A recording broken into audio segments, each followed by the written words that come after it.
देखिए, आधुनिक भारत के इतिहास का जो आरंभिक चरण था, उस आरंभिक चरण में बहुत सारी घटनाएं हुई हैं और उन घटनाओं में एक बहुत महत्वपूर्ण घटना आपकी थी आंग्ल फ्रांसीसी संघर्ष, एंग्लो फ्रेंच स्ट्रगल, जिसे हम कर्नाटिक वार के तौर पे जानते हैं। अब यहां पे कर्नाटिक को लेकर के क्या विषय है, इसके बारे में हम समझने का प्रयास करेंगे। लेकिन ओवरऑल देखा जाए, जो कर्नाटिक युद्ध हैं, कर्नाटिक वार जो है आपके, ये 3 हुए हैं और ये अंग्रेज और फ्रांसीसियों के बीच का संघर्ष है।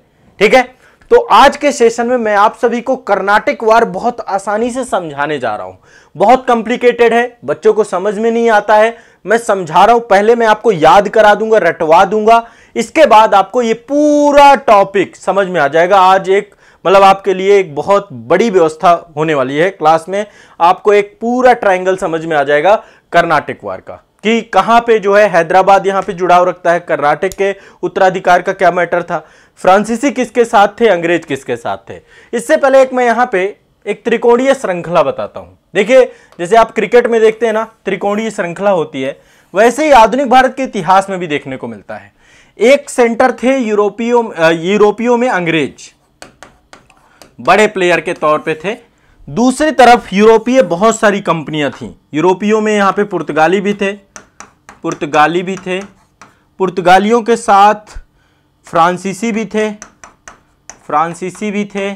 डच भी थे, डेनिश भी थे।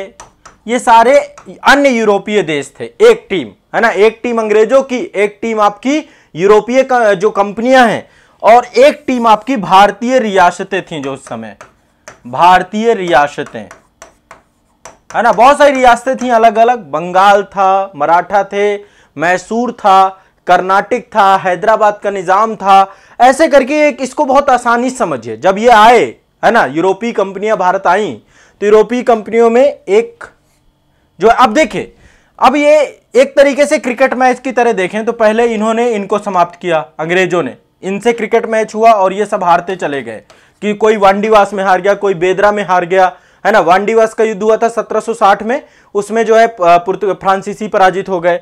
1759 में डच चले गए यहां से, ठीक है।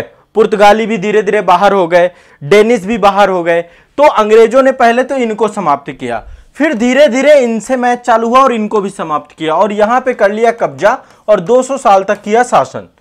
फिर 1947 में भारतीय क्रांतिकारियों की एक फौज आई, जिसमें से उन्होंने पूरी तरीके से इनके शासन को नेस्तनाबूद कर दिया और 1947 में देश आजाद हो गया। तो 1757 से देश की गुलामी चालू होती है प्लासी से। लेकिन उसके पहले ये तो मान लीजिए भारतीय रियासतों के साथ ही स्टार्टिंग थी। अब अंग्रेज इनसे भी भिड़े थे। तो अब आज के सेशन में अंग्रेज और फ्रांसीसियों की लड़ाई के बारे में बात करेंगे। ये आपस में भिड़ते ही रहे। देखा जाए तो जो आपकी 18वीं सदी थी, 18वीं सदी में यूरोप में ब्रिटेन और फ्रांस, इन दोनों का दबदबा था। यह समझिए पूरे विश्व में एक बड़ी मलकियत थी। जैसे आज हम बात करते हैं अमेरिका की, रूस की, वैसे ही एक तरफ आपका ब्रिटेन था और दूसरी तरफ आपका फ्रांस था। नेपोलियन बोनापार्ट एक तरफ, और पूरे विश्व को धीरे धीरे, पूरे विश्व को भी और यूरोपीय देशों को भी आधिपत्य करने की जो एक पूरी सोच थी, वो आपकी चल रही थी। ठीक है, तो आज हम पढ़ने वाले हैं अंग्रेज और फ्रांसीसियों के बीच में जो आपस में संघर्ष हुआ। ठीक है, इस संघर्ष को समझने वाले हैं। बड़े इत्मीनान से बैठिएगा, जो चीजें बताऊं पेन कागज में नोट करते जाइएगा, इसको हल्के में मत लीजिएगा। टॉपिक आपको किताबों में समझ में नहीं आएगा। इससे क्वेश्चन भी बहुत सारे पूछे जाते हैं, मेंस का भी टॉपिक है ये, मेंस में भी पूछे जाते हैं। तो पहली बात ये अंग्रेज और फ्रांसीसियों की लड़ाई है, इसी को हम कर्नाटिक वार कहते हैं। ठीक है, अब कर्नाटिक वार क्यों कहते हैं इसके बारे में हम चर्चा करेंगे जब हम द्वितीय कर्नाटिक युद्ध देखेंगे। जहां पे कर्नाटिक वार की बात है, मान लीजिएगा कि यहां पे दिक्कत है। अब कर्नाटिक वार में देखिए, भारत के जो 2 रीजन है, मैं एक बार आपको मैप दिखाता हूं। ये आप देख रहे हैं, ये एक टेरिटरी है आपकी, ये आपकी हैदराबाद का क्षेत्र है। यहां पे निजाम था, आपका हैदराबाद का निजाम था, और ये वाला क्षेत्र जो आपका है, ये कर्नाटक रीजन होता था। बाद में ही मैसूर जो है आपका, मैसूर का क्षेत्र हैदर अली और टीपू सुल्तान के द्वारा ये पूरा क्षेत्र जो है। तो पहले यहां पे इन दोनों टेरिटरी को लेकर के, कर्नाटक और हैदराबाद के उत्तराधिकार को लेकर के दो कंपनियां, एक तरफ फ्रांसीसी एक तरफ अंग्रेज, ये दोनों आपस में भिड़े। अब क्या भिड़े, कैसे भिड़े, कौन भिड़ा, उनके बारे में अभी चर्चा करेंगे। थोड़ा सा इंतजार कर लीजिए। अब मैं पहले आपको कुछ याद कराना चाहता हूं। मैं चाहता हूं कि आप याद कर लो। क्या याद करना है? देखिए 3 कर्नाटक युद्ध हुए है तो ये आपका एंग्लो फ्रेंच स्ट्रगल। क्या है आपका? Anglo French struggle. क्या है आपका? ये एंग्लो फ्रेंच स्ट्रगल, आंग्ल फ्रांसीसी संघर्ष। तो ये 3 चरणों में हुआ है। प्रथम कर्नाटक युद्ध, द्वितीय कर्नाटक युद्ध और तृतीय कर्नाटक युद्ध। बीच बीच में क्या होते थे? आपस में झड़प पड़ते थे, आपस में जुड़ जाते थे, रीजन्स होते थे उसके पीछे। पहला कर्नाटक युद्ध जो हुआ है, आप लिख सकते हैं इसको 1746 से 1748। पहला कर्नाटक युद्ध 1746 से 1748, प्रथम कर्नाटक युद्ध। ठीक है, फर्स्ट। दूसरा हुआ है 1749 से लेकर 1754, द्वितीय कर्नाटक युद्ध। 1749 से लेकर 1754, द्वितीय कर्नाटक युद्ध। तृतीय कर्नाटक युद्ध 1758 से लेकर 1763, तृतीय कर्नाटक युद्ध। ज्यादा गैप नहीं देखेंगे आप देखिए 1746 से 1748 में प्रथम कर्नाटक युद्ध खत्म हुआ, फिर 1749 में दूसरा चालू हो गया और फिर इसके बाद 1758 में तीसरा चालू हो गया। पहला जब चालू हुआ उसका कारण यहां भारत में नहीं था। देखा जाए तो उसका मुख्य कारण क्या था कि ऑस्ट्रिया कहां पे? यूरोप में है। ऑस्ट्रिया की राजधानी हंगरी है। ऑस्ट्रिया भी उस समय बड़ा मुद्दा बना रहता था हमेशा। तो ऑस्ट्रिया में उत्तराधिकार का मामला था। ठीक है और वहां पे जब उत्तराधिकार के मामले में ब्रिटिश और फ्रांसीसी आपस में लड़े तो वो विश्व में जहां जहां थे वहां वहां लड़ गए। ठीक है, कुछ तत्कालिक कारण जरूर थे, लेकिन एक चीज समझिए, मान लीजिए आप घर से बाहर रह रहे हैं, आप घर से बाहर रह रहे हैं और आपका पड़ोसी भी घर से बाहर रह रहा है। ठीक है, ध्यान से समझने का प्रयास करिए। मैं बहुत सिंपल भाषा में समझाता हूं। पहला आंग्ल फ्रांसीसी युद्ध कैसे हुआ इसके बारे में भी समझने की कोशिश करिए, बहुत आसानी समझ जाओगे। मान लीजिए आप बाहर रह रहे हैं और आपका पड़ोसी भी बाहर रह रहा है। ठीक है, अब हुआ क्या, अचानक से घर में, जहां पे आपका घर है वहां पे कोई विवाद हुआ और विवाद में आपका घर वर्सेस पड़ोसी का घर आपस में झगड़ गए। कोई भी रीजन हो जाएगा, पड़ोसियों में आपस में तू तू मैं होती रहती है। अब आप चूंकि बाहर रह रहे थे, आपको जानकारी मिली तो आप यहां पे आपस में भिड़ गए दोनों। ठीक है, समझ रहे हैं? तो जैसे ही ब्रिटिश और फ्रांसीसी कभी किसी कारण से वहां लड़ते थे तो उसके कारण से यहां लड़ाई होनी चालू हो जाती थी। पहला और तीसरा कर्नाटक युद्ध का यही कारण था कि वहां पे लड़े ब्रिटेन में और वहां के चक्कर में भारत में लड़ पड़े। ठीक है, और उसमें नुकसान इनका भी हुआ और भारत का तो हुआ ही, मतलब एटलीस्ट यहां पे एक अराजक माहौल बना के रखा इन्होंने। तो एक चीज समझिएगा, पहला कर्नाटक युद्ध कैसे हुआ? ऑस्ट्रिया के उत्तराधिकार का युद्ध था और उसी युद्ध में वहां पर ब्रिटिश और फ्रांसीसी आपस में लड़े, उसी का विस्तार भारत में हो गया। पहले का कारण यह था, अभी मैं इसको डिटेल में बताऊंगा। ठीक है, कब स्टार्ट हुआ, क्या कारण था फिर क्या हुआ? एक संधि हुई, एक्सला-सैपल की संधि, ये वहीं पे हुई जब वहां पे आपस में फिर लड़ने भिड़ने के बाद अंत क्या है? हर लड़ाई का अंत एक ही है, भैया संधि कर लो। भैया आपस में थोड़ा सा मारकूट हुई, लड़ाई हुई, फिर संधि कर लो। तो आपस में एक्सला-सैपल की संधि हुई और संधि के बाद क्या हुआ? ये युद्ध समाप्त हो गया। ठीक है, अब जब ये युद्ध समाप्त हो गया उसके बाद अब समझिए, जब एक बार आपस में भिड़ जाती हैं सत्ताएं तो फिर संबंधों को बेहतर होने में टाइम तो लगता ही है, फिर दूसरे बहुत सारे रीजन निकलते हैं। तो भारत में ही द्वितीय कर्नाटक युद्ध, द्वितीय आंग्ल और फ्रांसीसी के बीच में मुद्दा बना हैदराबाद और कर्नाटक का उत्तराधिकार का मामला। अब ये क्या है पूरा मामला मैं आपको समझाऊंगा, ये बहुत कॉम्प्लिकेटेड लगता है बच्चों को, ये टॉपिक मैं आपको समझा दूंगा, ऐसे समझा दूंगा जैसे आपको कभी भूलेगा ही नहीं, मेरी गारंटी है आपको। ये टॉपिक के लिए इंतजार करो। तो दूसरा कैसे हुआ? हैदराबाद और कर्नाटक के विवादास्पद उत्तराधिकार का मुद्दा था। ठीक है, और इसका परिणाम क्या हुआ? लास्ट में पांडिचेरी की संधि की और फिर मैटर को रिजॉल्व कर लिया, शांत कर लिया। ठीक है, अब इसको बारे में समझेंगे। लंबा चला आपका 1749 से लेकर 1754, 5 साल तक ये विवाद चला। तो द्वितीय कर्नाटक युद्ध है। तृतीय कर्नाटक युद्ध क्या था? ब्रिटेन और फ्रांस के बीच में फिर से सप्तवर्षीय युद्ध चल गया वहां पे। ठीक है, फिर से लड़ पड़े यूरोप में, और जब वहां लड़े तो फिर जहां यहां थे तो यहां लड़ पड़े। तो पहला और तीसरे का कारण यही था। वहां पे कहते हैं ऑस्ट्रिया और प्रसा के मध्य जो है ये युद्ध चालू हुआ था, और फिर इसके बाद इसमें यूरोप और फ्रांस दोनों जुड़ गए। ठीक है, यूरोप में अंग्रेज और फ्रांसीसी जुड़ गए, और इसके बाद 1756 से ये आपका वहां पे 1756 में स्टार्ट हुआ था, फिर यहां पे 1758 से 63 तक चल गए।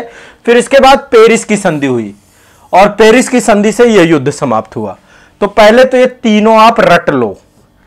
प्रथम 1746 से 1748 ऑस्ट्रिया के उत्तराधिकार का मामला, भारत में विस्तार, एक्सला-सैपल की संधि से युद्ध समाप्त।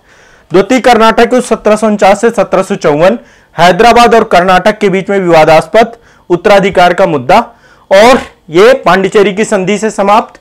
और तीसरा आपका सप्तवर्षीय युद्ध जो कि यूरोप में चालू हुआ ऑस्ट्रिया और प्रसा के मैटर में, उसका भारत में विस्तार, और इसके बाद पेरिस की संधि। बताओ एक बार कमेंट में, क्या इतना आपको कुछ समझ में आया? बताओ भाई। थोड़ा समझ में आना चाहिए आपको, थोड़ा सा सिंपल सा मामला है। क्लियर? ठीक है, अभी तो देखो क्लियर और अच्छे से होगा।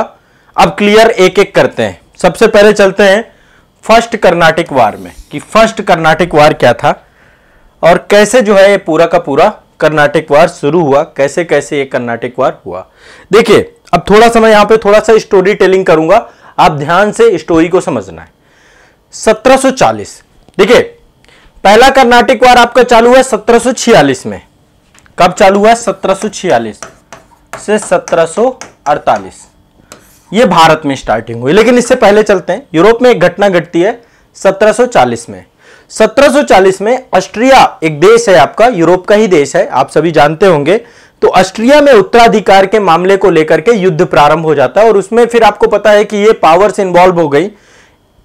यूरोप में अंग्रेज और फ्रांसीसी ये हस्तक्षेप करते थे। तो भारत में इसी का विस्तार था ये आपका कर्नाटिक युद्ध।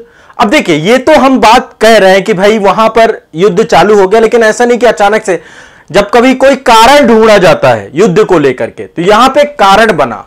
यहां पे ये तो एक मुख्य कारण था कि भाई यूरोप में ये लोग आपस में क्या हो गए, टकरा गई दोनों पावर। भारत में क्या कारण बना? भारत में एक अंग्रेज अधिकारी थे जिनका नाम था कैप्टन वार्नेट। एक अंग्रेज अधिकारी थे कैप्टन वार्नेट। आज की क्लास के बाद बुक्स आपको आसान लगने लग जाएगी, ये टॉपिक आपको आसान लगने लग जाएगा। वैसे मैंने ऑनलाइन क्लास में भी इसको बहुत अच्छे समझाया, लेकिन यहां पे और आसान कर देता हूं। एक पर्सन थे कैप्टन वार्नेट। इनके नेतृत्व में जो ब्रिटेन की नौसेना थी, नौसेना के द्वारा कुछ फ्रांसीसी जो आपके जलपोत थे उनको क्या कर दिया गया, उन पर अधिकार कर लिया गया। ये पर्सन अंग्रेज था, ठीक है। इसने क्या किया, फ्रांसीसी जहाज थे कुछ, फ्रांसीसी जहाज पर क्या कर लिया, इसने अधिकार कर लिया। अब इसको पता नहीं था इस समय भारत में एक बड़ा शानदार व्यक्ति था जिसका नाम था डुप्ले, फ्रांसीसी गवर्नर था इस समय वो, ठीक है। और एक चीज समझिएगा, इस समय पांडिचेरी का फ्रांसीसी गवर्नर था डुप्ले, पांडिचेरी में था आपका फ्रांसीसी गवर्नर डुप्ले। बड़ा शानदार व्यक्तित्व तो कह सकते हैं रणनीतिक तौर पे, और हो सकता है डुप्ले बना रहता तो हो सकता है कि भारत फ्रांसीसियों के कब्जे में आ जाता। इतना ज्यादा कूटनीतिक था ये व्यक्ति, बाकी इसको बीच में वापस कर दिया गया। तो ये तो था फ्रांसीसी गवर्नर पांडिचेरी में, और अंग्रेजों का जो गवर्नर था वो था मोर्स महोदय। कौन थे? मोर्स। अब समझिएगा, इसकी कूटनीति आपको समझ में आ जाएगी। कर्नाटिक वार में इसका बड़ा रोल है डुप्ले का, है ना। ब्रिटिश फ्रांसीसियों की तो मती मारी गई थी कि इसको वापस बुला लिया इन्होंने, ठीक है। अब यहां पे समझिएगा, दो पर्सन थे, ये मद्रास में था आपका, मद्रास का गवर्नर था आपका मोर्स, और पांडिचेरी में था आपका डुप्ले, ठीक है, फ्रांसीसी गवर्नर। अब होता क्या है, जब यह अधिकार हो जाता है, इस अधिकार के बाद 1746 में यह युद्ध स्टार्ट हो जाता है आपका। 1746 में डुप्ले क्या करते हैं, एक मॉरिशस जगह है, आप सभी जानते हैं मॉरिशस कहां पे है, अरब सागर में, ठीक है। ये जो आपका वहां पे द्वीप है ना, सेशल्स हो गया, मॉरिशस हो गया। तो मॉरिशस में उस समय फ्रांसीसी गवर्नर थे ला बोर्डोने। ये महोदय क्या करते हैं, कांटेक्ट करते हैं मॉरिशस में, मॉरिशस में यहां पे गवर्नर होता है ला बोर्डोने, ठीक है, इससे कहते भाई हम संकट में हैं इस समय और अंग्रेजों के द्वारा हमारे जहाजों पर नियंत्रण कर लिया गया है, तो हमें मदद चाहिए, सहायता चाहिए। तो लाभ देने से ये क्या करता है, मदद लेता है, और मदद लेने के बाद मद्रास को अपने अधिकार क्षेत्र में ले लेता। मद्रास अंग्रेजों की प्रेसिडेंसी थी। मद्रास मतलब आधुनिक चेन्नई, तमिलनाडु वाला क्षेत्र। तो मद्रास को क्या करता है, ये अपने कब्जे में ले लेता है, डुप्ले। तो अंग्रेजों को पराजित करता है लाबुडेनो की मदद से। पहला आंग्ल कर्नाटक युद्ध समझा रहा हूं, आपको ध्यान रखिएगा। जो ब्रिटिश गवर्नर मोर्स था, यह आत्मसमर्पण कर देता है, भैया हमसे नहीं हो पाएगा, ठीक है, यह आत्मसमर्पण कर देता है। तो पहली बार डुप्ले जो है अंग्रेजों को पराजित करता है, ठीक है। इसके बाद अब होता क्या है, कर्नाटक का जो नवाब होता है अनवरुद्दीन, क्या नाम रहता है, अनवरुद्दीन, उसके नेतृत्व में भी एक युद्ध होता है, और यह युद्ध इसी का विस्तार था आगे चल करके सेंट टोमे जगह पर। और ऐसे में कहते हैं कि फ्रांसीसियों द्वारा सबसे पहली बात तो मद्रास जीत लिया गया, और इसके बाद फ्रांसीसी सेना कर्नाटक पर भी विजयी रहती है, ठीक है, कर्नाटक के नवाब को परास्त कर देती है। और जैसे ही कर्नाटक के नवाब को परास्त कर देती है, इनकी महत्वाकांक्षाएं बढ़ जाती हैं। तो मद्रास जीतने के बाद कर्नाटक पे फिर एक हमला होता है, सेंट टोमे का युद्ध होता है, और उसमें कर्नाटक का नवाब इस समय अनवरुद्दीन होता है। अनवरुद्दीन क्या होता है, पराजित हो जाता है, ठीक है। इसके बाद ये यही नहीं रुकते हैं, पहले देखिए मद्रास को कैप्चर किया, फिर कर्नाटक वाले क्षेत्र को जीता, फ्रांसीसी की बात कर रहे हैं अभी, ठीक है। इसके बाद ये अंग्रेजों का एक फोर्ट था जिसका नाम था सेंट डेविड, ठीक है, सेंट डेविड पहुंच जाते हैं, ये फोर्ट सेंट डेविड। इसके बाद चले जाते हैं फोर्ट सेंट डेविड, इसको भी जीत लेते हैं ये, ठीक है, इसको भी जीत लेते हैं। अब सोचिए कि इनकी महत्वाकांक्षाएं कहां पहुंच जाएंगी, ठीक है। और कहते हैं यहां पर वैसे पूरी तरीके से सफल नहीं हुए, पर इसके ऊपर हमला किया इन्होंने।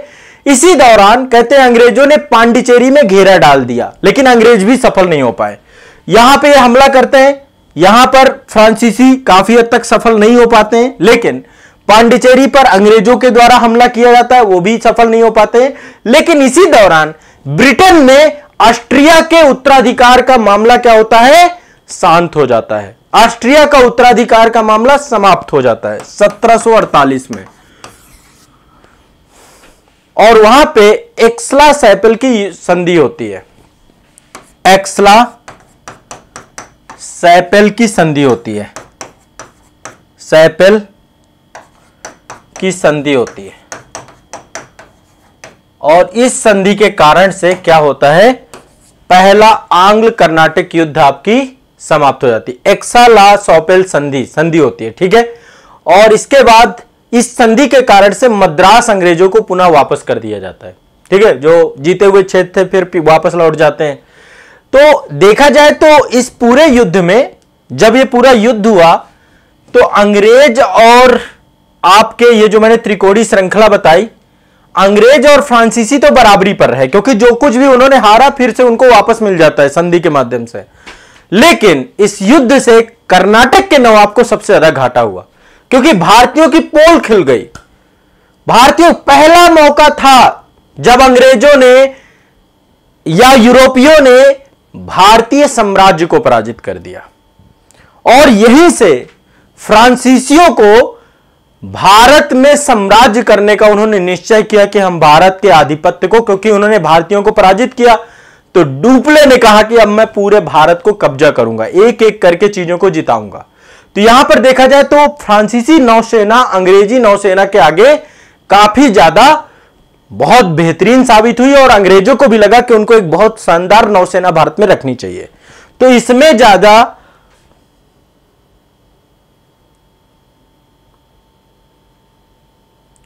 भाई यहां पे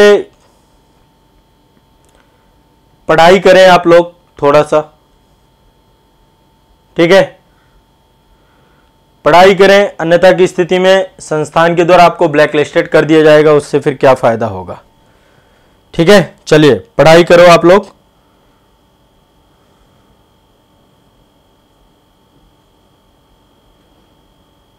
पढ़ाई पे ध्यान रखेंगे सभी लोग, आराम से पढ़ेंगे, नहीं तो फिर आपको पता है कि नुकसान आप लोगों का है। सिर्फ पढ़ने वाले ही बच्चे इस सेशन के साथ जुड़ेंगे। बाकी बच्चे जितने भी हैं, आप लोग केवल पढ़ाई पे ध्यान दीजिए। चैट सेक्शन को कुछ समय के लिए बंद कर दीजिए। चैट सेक्शन आपको तब यूज करना है जब मैं आपको कहूं कि भाई चैट खोलिए, चैट को देखिए, ठीक है। बाकी देखो, टेक्निकल टीम है, उसका काम होता है वो इन चीजों का रिव्यू करेगी। रिव्यू करने के बाद जो भी ऐसा व्यक्ति आएगा जो पढ़ने पे फोकस नहीं कर रहा है, और मैं एक चीज समझाना चाहता हूं कि आप लोग अपने कैरियर पे ध्यान दो। कहां किन चीजों में आप फंसे होते हो, किन चक्करों में चक्कर होते हो। आपको पता है कि आपके एग्जाम के लिए बहुत इंपॉर्टेंट टॉपिक मैं आपको समझा रहा हूं।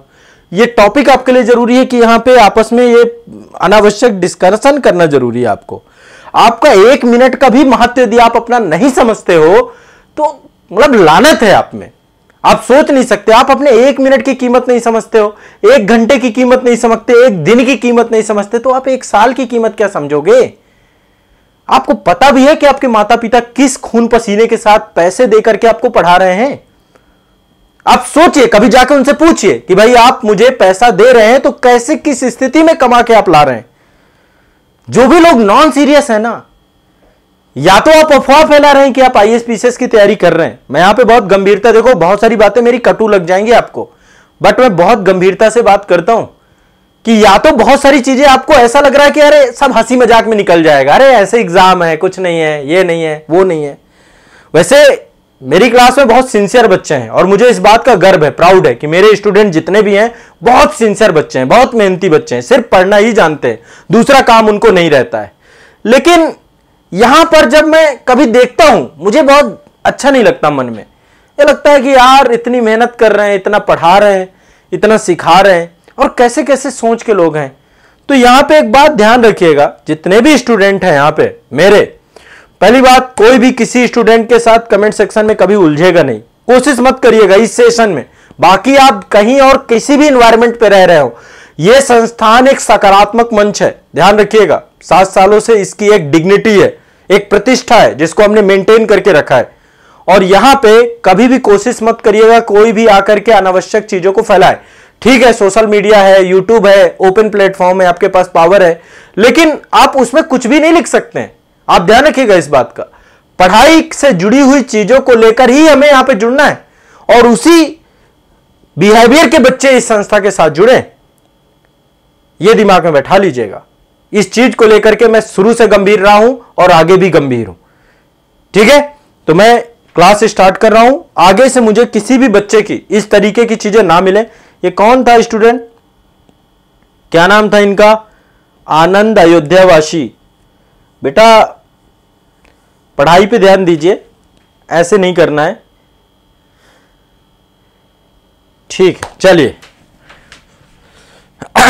तो यहां पे देखिए, पहला मुझे लगता है कि आपको क्लियर हो गया होगा, फ्रांसीसी अंग्रेज संघर्ष आपको क्लियर हो गया होगा, आपको समझ में आ गया होगा कि भाई भारतीय रियासतें और फ्रांसीसी रियासतों, और ये एक तरीके से जो उत्तराधिकार का युद्ध था वहां पर ऑस्ट्रिया में, उसी का विस्तार था, ठीक है। अब दूसरा थोड़ा सा कॉम्प्लिकेटेड है, दूसरे को आपको समझना जरूरी है क्योंकि दूसरे में बहुत सारी चीजें निकलेंगी। यहां पे मैं कुछ नाम लिखूंगा पहले, ठीक है। चलो मैं कुछ नाम लिखता हूं। देखो, एक तरफ 2 रियासतें हैं, एक रियासत है हैदराबाद। अब मैं द्वितीय आंग्ल कर्नाटक युद्ध समझाने जा रहा हूं, ध्यान से समझिएगा, बहुत इंपॉर्टेंट है। द्वितीय आंग्ल कर्नाटक युद्ध 1749 में स्टार्ट होता है और 1754 तक चलता है, 5 साल की अवधि तक ये चलता है। अब इसमें समझिएगा, एक तरफ तो हैदराबाद था, ठीक है, दूसरी तरफ कर्नाटक था, ठीक है। अब ध्यान समझिएगा, आप भी चाहो तो इस तरीके से ग्राफ बना सकते हो, ठीक है। अब हुआ क्या है, ध्यान समझिएगा। कर्नाटक में एक नवाब थे, उनका नाम था आशफ जहां, माफ करिएगा कर्नाटक में नहीं, हैदराबाद में, एक से ध्यान रखिएगा, हैदराबाद दक्कन वाला क्षेत्र, यहां पे थे आशफ जहां, आशफ जहां, स्पष्ट है, हैदराबाद के नवाब थे ये, ठीक है। इसके बाद दूसरी तरफ है कर्नाटक, कर्नाटक के नवाब थे अनवरुद्दीन, इसके नवाब का नाम है अनवरुद्दीन, कोई दिक्कत। आसफ जहां हैदराबाद और कर्नाटक का नाम अनवरुद्दीन। आपको पता है कि अनवरुद्दीन जो है, जब डुप्ले के द्वारा सेंट टोमे का युद्ध हुआ तो यह पराजित हो गया था, ठीक है। अब यहां पे समझिएगा, आसफ जहां की मृत्यु हो जाती है, जब आसफ जहां की मृत्यु हो जाती है तो यहां पर 2 पर्सन रहते हैं, ठीक है, 2 पर्सन रहते हैं। एक का नाम रहता है नासिर जंग, दूसरे का नाम रहता है मुजफ्फर जंग। यह उत्तराधिकार को लेकर के इनके बीच में विवाद चल रहा होता है। नासिर जंग और मुजफ्फर जंग। आज आपको भारत कैसे हमारा गुलाम हो गया इसके बारे में भी समझ में आ जाएगा। मुजफ्फर जंग, ठीक है, 2 पर्सन यहां पे रहते हैं। वही स्थिति यहां पे भी हुई, ठीक है। अनवरुद्दीन के साथ जब पूरी की पूरी स्थिति हुई यहां पे, ठीक है, अब यहां पे कर्नाटक के नवाब अनवरुद्दीन और उनके बहनोई थे चंदा साहिब। इन दोनों के बीच में भी जो है कर्नाटक के नवाब के तौर पे क्या था, यहां पे स्थिति खराब हो गई। दूसरे पर्सन थे यहां पे चंदा साहिब, ठीक है। एक थे आपके अनवरुद्दीन और चंदा साहिब। इनको लेकर के भी कर्नाटक के जो मतलब इनके बहनोई थे चंदा साहिब, अनवरुद्दीन कर्नाटक के नवाब थे, इनके बहनोई थे चंदा साहिब। इनके मध्य भी विवाद था कर्नाटक की गद्दी को लेकर के। अब देखिए यहां पे अंग्रेजों के द्वारा क्या किया गया, फ्रांसीसियों के द्वारा क्या किया गया, पहली बार हस्तक्षेप किया गया भारतीय प्रशासनिक प्रणाली पर, ठीक है। पहली बार यही होता है, बंदर बांट वाली कहानी आपने सुना है कि रोटी को लेकर के 2 बिल्लियां लड़ रही थी, एक बंदर आता है और फिर वो सारी रोटी चट कर जाता है। ये पहली बार बहुत बड़ी गलती थी कि हमने अपने देसी रियासतों के मामलों में अंग्रेज और फ्रांसीसियों को लेकर के मदद की। ये समझ नहीं थी और इसी समझ ने स्थिति खराब कर दी। अब देखिए यहां पे समझिएगा फ्रांसीसी ने किसका मदद दिया। अब देखो दोनों जगह घुसे, हैदराबाद और कर्नाटक में दोनों में घुसेंगे ये दोनों। अब यहां पे फ्रांसीसी सेना ने क्या किया, फ्रांसीसी सेना ने कहा कि भाई हम यहां पर हैदराबाद में मुजफ्फर जंग को बनाएंगे। डुप्ले इनको जो है क्या कर रहा था, फ्रांसीसी गवर्नर कौन था, डुप्ले। तो फ्रांस इसको हेल्प कर रहा था, मुजफ्फर जंग को। किसको हेल्प कर रहा था, मुजफ्फर जंग को, फ्रांस, ठीक है, ध्यान रखिएगा, मुजफ्फर जंग को, ठीक, यहां पर। और इनको कौन बनाना चाहते थे अंग्रेजों के द्वारा, अंग्रेज चाहते थे नासिर जंग बन जाए। नासिर जंग को अंग्रेज बनाना चाहते थे कि यह बन जाए हैदराबाद का नवाब। अब यहां से आपको समझ में आ जाएगा, अंग्रेज नासिर जंग का सपोर्ट कर रहे थे अंग्रेज और फ्रांसीसी कर रहे थे मुजफ्फर जंग का। यही स्थिति यहां पर थी, ठीक है। यहां पर चंदा साहिब का समर्थन कर रहे थे डुप्ले महोदय, यानी फ्रांसीसी।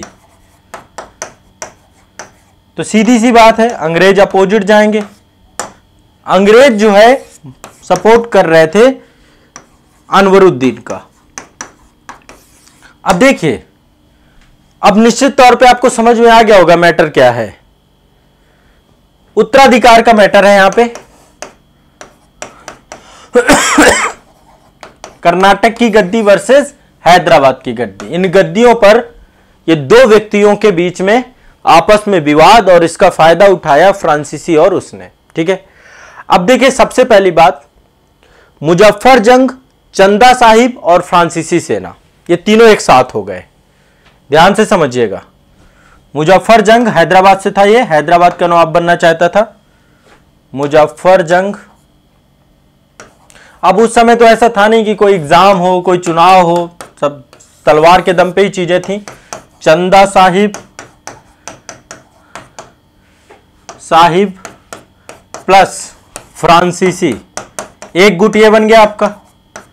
अब ध्यान रखिएगा, सेना, एक गुट ये क्रिएट हो गया आपका, बड़ा गुट है ये आपका, ठीक है।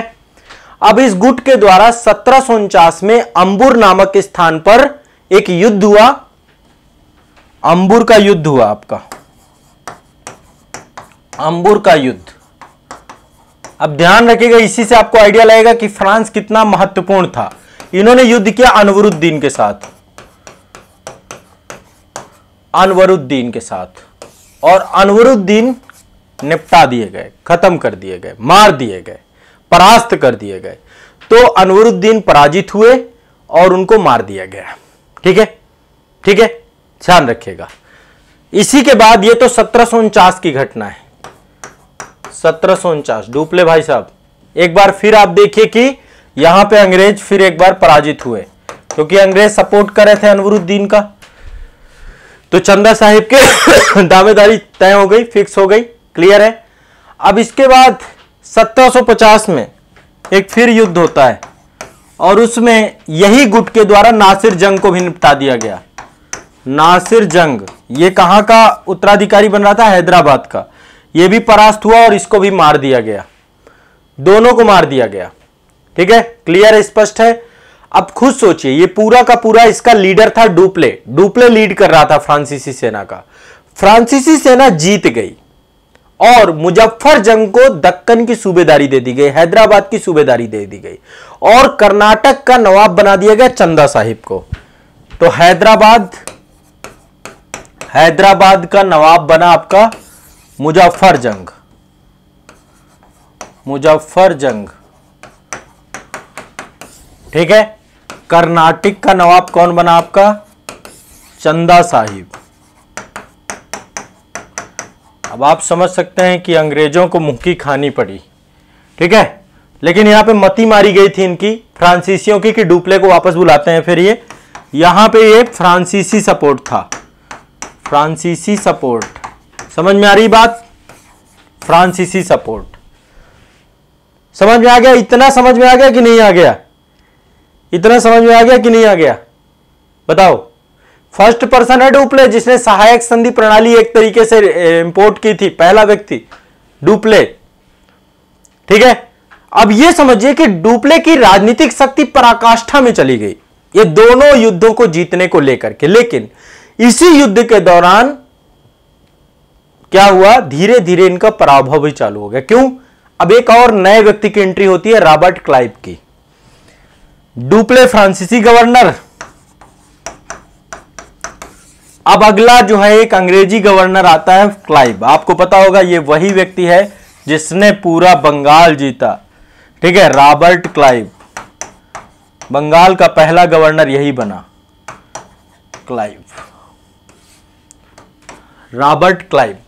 रॉबर्ट क्लाइव के द्वारा 1751 में अर्काट क्षेत्र को जीत लिया गया। यह अंग्रेजी था आपका। 1751 में किसको जीता गया? अर्काट को। अर्काट क्षेत्र को इसने जीत लिया। कब जीता? 1751 में, ठीक है। इसके बाद 1752 में लॉरेंस महोदय, यह भी एक अंग्रेजी गवर्नर था, इसके द्वारा त्रिचनापल्ली को जीत लिया गया। तो 1752 में क्या हुआ? त्रिचनापल्ली को भी जीत लिया गया। त्रिचनापल्ली को भी जीत लिया गया। सब वही क्षेत्र है आपका पूरा का पूरा। तो इन धीरे धीरे ये कई क्षेत्रों को जीतना प्रारंभ कर चुके, ठीक है।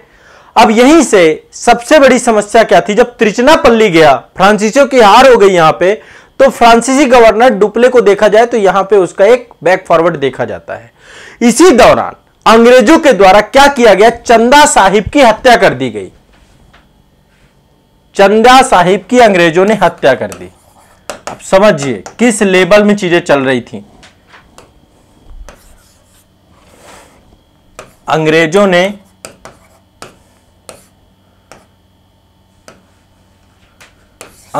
ने क्या किया? चंदा साहिब की हत्या करवा दी और एक नया व्यक्ति को कर्नाटक की गद्दी पर बैठा दिया, जिसका नाम क्या था? जिसका नाम था मोहम्मद अली।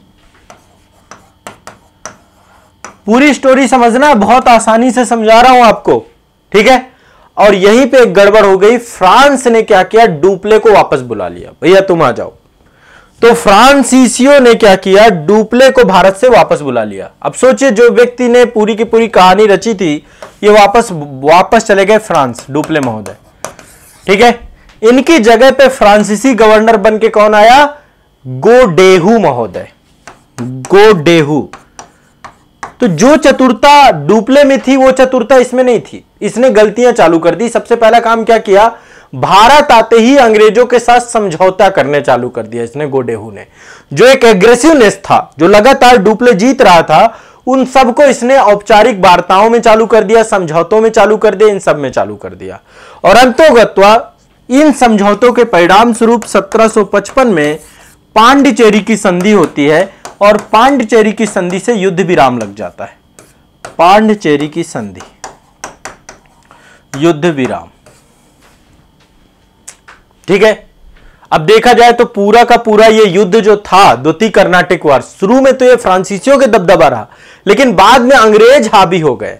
चंदा साहिब को मार करके, मोहम्मद अली को बैठा करके, बहुत सारे क्षेत्रों को फ्रांसीसियों से ले करके, ठीक है। और ये जो पांडिचेरी की संधि है ना, इसमें पहले तो दोनों अंग्रेज और फ्रांसीसियों के जो है क्षेत्रों का निर्धारण किया गया।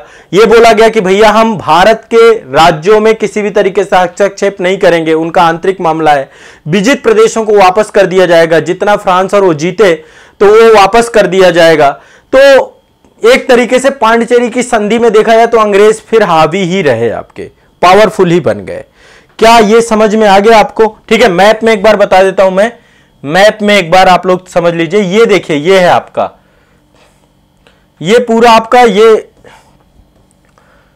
देख पा रहे हैं, ये पूरा का पूरा क्षेत्र आपका निजाम का क्षेत्र था। एक मिनट, हाँ, ये आप यहां समझ सकते हैं। ये कर्नाटक रीजन है आपका पूरा का पूरा, ये वाला रीजन, ये वाला रीजन आपका कर्नाटक रीजन था। ये पूरा रीजन आपका कर्नाटक रीजन है, और ये वाला रीजन आपका पूरा निजाम का था। ये आप रीजन देख रहे हैं, ये पूरा निजाम का था, ठीक है, निजाम वाला क्षेत्र। तो ये वाले क्षेत्र में ये हैदराबाद का निजाम यहां बैठता था, हैदराबाद, और ये कर्नाटक, ठीक है। तो अब आप समझ पा रहे होंगे ये पूरा का पूरा मैटर क्या था, द्वितीय अंग्ल कर्नाटक युद्ध। एक बार थोड़ा सा फास्ट फॉरवर्ड करते हैं और समझने का प्रयास करते हैं फिर से। देखिए एक बार समझिए ताकि आपको ये पूरी कहानी फिर समझ में आ जाए। द्वितीय अंग्ल कर्नाटक युद्ध 1749-1754, दो रियासतें थी भारत की, हैदराबाद और कर्नाटक। यहां पे हासब जहां की मृत्यु हो गई। दो पर्सन थे, नासिर जंग और मुजफ्फर जंग। इन दोनों के बीच में विवाद था उत्तराधिकार को लेकर के। नासिर जंग का सपोर्ट अंग्रेज कर रहे थे, मुजफ्फर जंग का सपोर्ट फ्रांसीसी कर रहे थे, डुप्ले कर रहा था। कर्नाटक क्षेत्र में दो गद्दी के दावेदार थे, अनवरुद्दीन और चंदा साहिब। अनवरुद्दीन का बहनोई था ये। अनवरुद्दीन का सपोर्ट अंग्रेज कर रहे थे और चंदा साहिब का सपोर्ट डुप्ले कर रहे थे, ठीक है। अब यहां पे समझिएगा हुआ क्या, इन्होंने एक त्रिगुट बनाया, मुजफ्फर जंग, चंदा साहिब प्लस फ्रांसीसी, एक गुट बना, और 1749 में अंबुर का युद्ध हुआ, और इसमें जो है निपटा दिए जाते हैं अनवरुद्दीन, इनको परास्त किया जाता है, हत्या कर दी जाती है, ठीक है। इसके बाद दूसरा जो है 1750 में नासिर जंग को भी खत्म कर देते हैं। हैदराबाद की गद्दी पर बैठते हैं मुजफ्फर जंग, और कर्नाटक की गद्दी पर बैठते हैं चंदा साहिब। फ्रांस का दबदबा हो जाता है, फ्रांसीसी सपोर्ट के कारण से फ्रांस का दबदबा हो जाता है, लेकिन अंग्रेजों के गवर्नर रॉबर्ट क्लाइव के द्वारा पूरा गेम चेंज कर दिया जाता है। 1761 में रॉबर्ट क्लाइव ने अर्काट क्षेत्र को जीत लिया, और 1762 में त्रिचनापल्ली को जीत लिया गया। लॉरेंस महोदय थे यहाँ पे। इसके बाद जो है चंदा साहिब को हत्या कर दी जाती है। मोहम्मद अली को अंग्रेजों के द्वारा क्या किया, कर्नाटक का नवाब बना दिया जाता है। डुप्ले को वापस बुला लिया जाता है। वापस बुलाने के बाद गोडेहू फ्रांसीसी गवर्नर बन के आता है। तत्पश्चात 1755 में पांडिचेरी की संधि होती है, युद्ध समाप्त हो जाता है, और देखा जाए तो युद्ध पूरी तरीके से अंग्रेजों के पक्ष में चला जाता है, ठीक है। तो यह था द्वितीय कर्नाटिक वार। मुझे नहीं लगता कि अब आपको समझ में नहीं आया होगा, संभवतः समझ में आ गया होगा। बताएं, समझ में आ गया? All clear? क्या कर्नाटिक वार का दूसरा कर्नाटिक वार भी समझ में आ गया आपको? पहला कर्नाटिक वार तो थोड़ा सा मतलब कि बहुत आसान ही था, दूसरे में थोड़ा कॉम्प्लिकेशंस थी, वो आपको मुझे समझाना था, ठीक है। तीसरा सिंपल है, तीसरे में कोई ज्यादा समस्या नहीं है। तीसरा, अब देखो यहां पे खुद सोचिए, पांडिचेरी की संधि इन्होंने कर ली। पांडिचेरी की संधि करने के बाद चीजें रिजॉल्व हो जाती तो ज्यादा अच्छा था। पांडिचेरी की संधि आपकी हुई कब है? 1755 में हुई है, ठीक है। और 1755 में होने के बाद जो है चीजें देखी जाए तो पावरफुल आपके यही हो गए, लेकिन गड़बड़ क्या हो गई, 1756 में फिर से यूरोप में ऑस्ट्रिया और प्रसा के मध्य में विवाद के कारण से अंग्रेज और फ्रांसीसियों के बीच में सप्तवर्षीय युद्ध चालू हो गया। अब सप्तवर्षीय युद्ध क्या है, ये सब आप वर्ल्ड हिस्ट्री वाली क्लास में मैंने पढ़ाया है, यहां पे मैं नहीं बताऊंगा। सप्तवर्षीय युद्ध जब चालू हो गया 1756 में, तो भारत में फिर ये लड़ पड़े।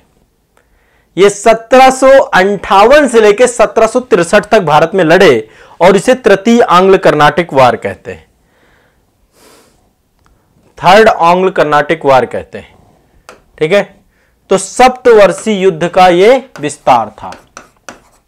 अब यहां पे एक चीज देखिएगा, इसकी जो टाइम पीरियड है इस पूरे युद्ध का, थर्ड कर्नाटिक वार आपका 1758 में चालू होता है और 1763 तक चलता है। इस बीच में बहुत सारी घटनाएं होती हैं। सबसे पहली घटना क्या होती है, प्लासी का युद्ध हो जाता है, बंगाल में प्लासी का युद्ध। अब एक चीज देखिएगा, यूपीएससी के मेंस में क्वेश्चन पूछा जाता है, प्लासी मतलब बंगाल। नवाब सिराजुद्दौला को षड्यंत्र पूर्वक पराजित कर दिया जाता है। इसमें रॉबर्ट क्लाइव देखिए बहुत चतुर था, देखा जाए तो डुप्ले और क्लाइव दोनों, यदि डुप्ले रहता तो शायद रॉबर्ट क्लाइव इतना पावरफुल नहीं बन पाता, बट फिर भी तो डुप्ले पूछा जाता। डुप्ले दक्षिण भारत में भारत को एक बनाने के लिए, भारत को अपना आधिपत्य बनाने के लिए डुप्ले दक्षिण भारत में प्रयास करते हैं, लेकिन रॉबर्ट क्लाइव वही प्रयास बंगाल में करता और सफल हो जाता है। तो भारत को औपनिवेशिक शासन का आधिपत्य बनाने की जो चाबी डुप्ले दक्षिण भारत में खोज रहे थे, वही चाबी रॉबर्ट क्लाइव ने बंगाल में खोजी और वो ताला खुल गया, वो करिश्माई ताला खुल गया जिसमें अंग्रेजों ने 2 साल तक शासन किया, 200 वर्षों तक शासन किया।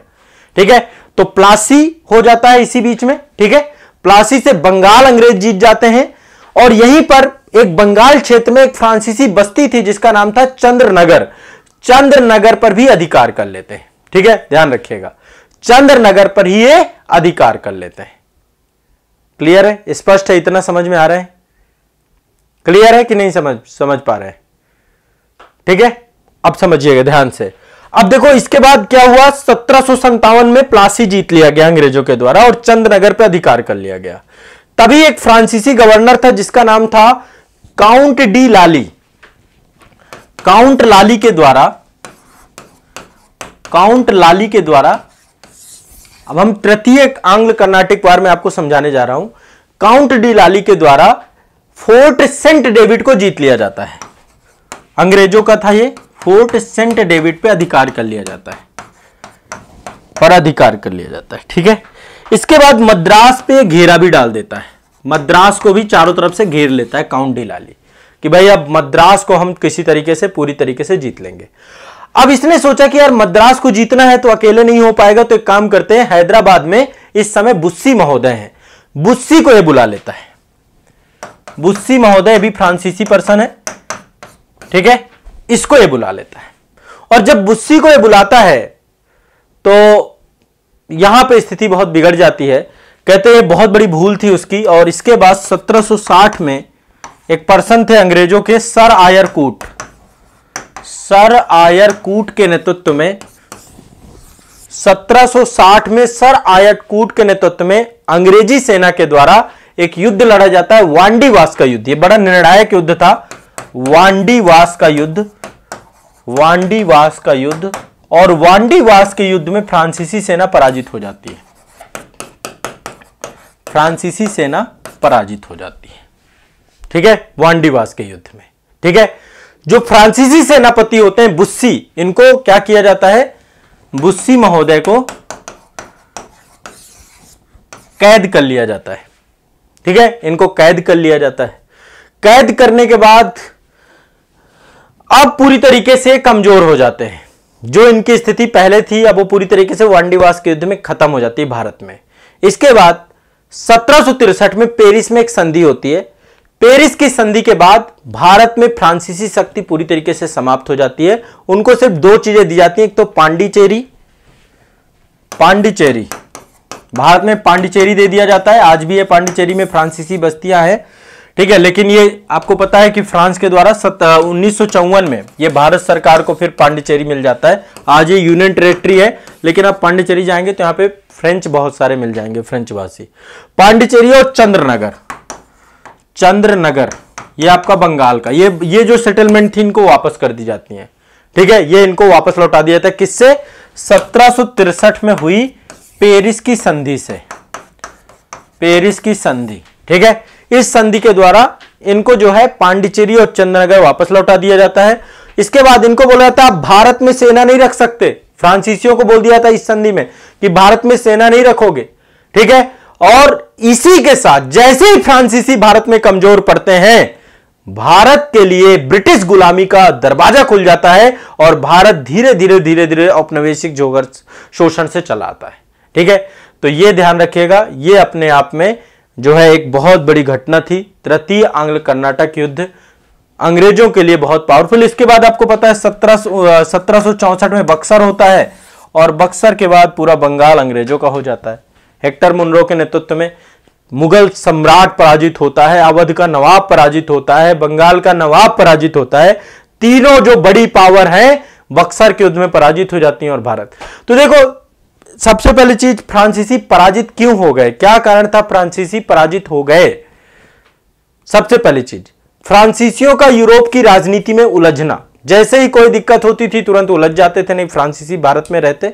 ठीक है, अंग्रेजों की बंगाल में विजय हो जाने से उनको बहुत सारा आर्थिक बेनिफिट्स हुए, राजस्व की प्राप्ति हुई, उनके हौसले बढ़ गए, तो बंगाल जीत गए वो। नहीं तो दूसरा, डुप्ले को वापस बुला लेना, एक जो अच्छा लीडर था आपने उसे वापस लिया। यदि वापस नहीं लेते तो शायद डुप्ले भारत में रहता। जिस तरीके से उसकी कूटनीति थी, दूरदर्शी था, वो शायद इस गेम को, अंग्रेजों को बाहर कर देता भारत से। दूसरा, राजनीतिक नेतृत्व लगातार बदलता रहा, अंग्रेजों के साथ यह स्थिति नहीं थी। दोषपूर्ण शासन प्रणाली थी। ब्रिटेन के द्वारा वो फ्रांस के द्वारा फ्रांसीसी कंपनी जो थी वो ऑपरेटेड थी, ये प्राइवेट कंपनी थी, तो ये एक तरीके से कारपोरेट लेवल पे काम करती थी। दूसरा, अंग्रेजों की नौसेना के आगे ब्रिटेन की फ्रांस की नौसेना कमजोर थी।